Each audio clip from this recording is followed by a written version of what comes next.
புதுக்கோட்டையில் மதசார்பற்ற முற்போக்கு கூட்டணி வேட்பாளர்களை ஆதரித்து திமுக தலைவர் மு ஸ்டாலின் பிரச்சாரம் மேற்கொண்டார். புதுக்கோட்டை மாவட்டத்தில் உள்ள 6 சட்டமன்ற தொகுதிகளில் திமுக கூட்டணி கட்சிகள் சார்பில் அறந்தாங்கி தொகுதியில் காங்கிரஸ் வேட்பாளர் ராமச்சந்திரன், கந்தர்வக்கோட்டை தொகுதியில் இந்திய கம்யூனிஸ்ட் கட்சி வேட்பாளர் சின்னதுரை, திருமயம் தொகுதியில் திமுக வேட்பாளர்கள் ரகுபதி, ஆலங்குடி தொகுதியில் திமுக வேட்பாளர் மெய்யநாதன், புதுக்கோட்டை தொகுதியில் திமுக வேட்பாளர் டாக்டர் முத்துராஜா, விராலிமலை தொகுதியில் திமுக வேட்பாளர் பழனியப்பன் ஆகியோர் போட்டியிடுகின்றனர். இவர்களை ஆதரித்து புதுக்கோட்டை நகரில் திமுக தலைவர் மு ஸ்டாலின் 6 வேட்பாளர்களையும் ஒரே மேடையில் நிற்க வைத்து அங்கு கூடியிருந்த பொதுமக்களிடம் பிரச்சாரம் மேற்கொண்டார். அப்பொழுது பேசிய அவர், தமிழகத்தில் திமுக தலைமையில் நல்லாட்சி அமைய திமுக கூட்டணி வேட்பாளர்களை ஆதரிக்க வேண்டும் என கேட்டுக்கொண்டார்.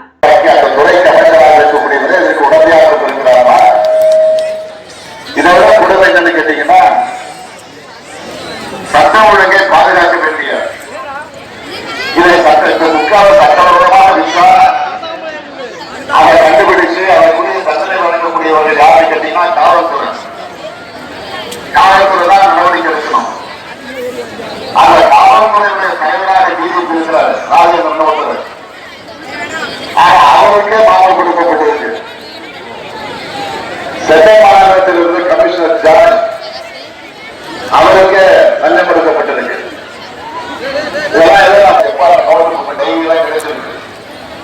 அந்த டைரியில முதல் பேர எச்சம்மா யாரு ஹெல்த் மினிஸ்டர்